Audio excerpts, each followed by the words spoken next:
I'm here in the city of Bitola, Macedonia, and behind me is a monument to the Russian consul Alexander Rostkovsky, who was murdered by the Ottoman Empire for his support of the Macedonian rebels during the Ilinden uprising period of 1903. Now, back then, any kind of Russian intervention or interference, if you like, was seen as being very, very positive for the Macedonian rebels. But now we are being told that there is Russian interference via Serbia here in Macedonia.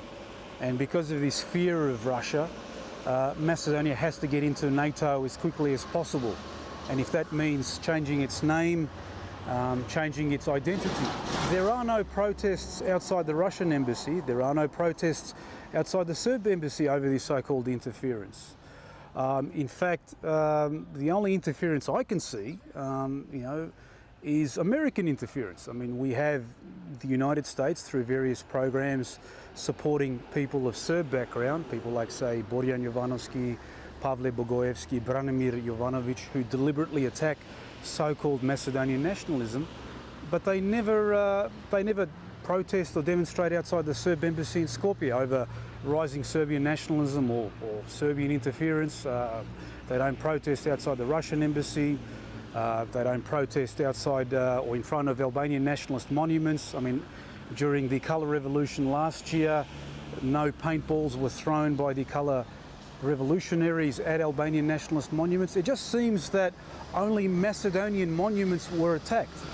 So this is very, very puzzling, and it sort of leads you to believe that there's a three-pronged strategy here by the US. I mean, one, the use of Serbian cultural hegemonists like Borjan Jovanovski and so on to attack Macedonian identity behind the facade of so-called internationalism, and simultaneously the US supporting the Albanian nationalist bloc in its attempt to federalise Macedonia, and thirdly, the US support of a Bulgarian political current in Macedonia, so that Macedonia is hit in effect by three areas. You know, your Serbian cultural hegemonists hiding behind internationalism, your Albanian nationalist bloc, which wants federalisation, and also the people who want Macedonia to draw closer to Bulgaria.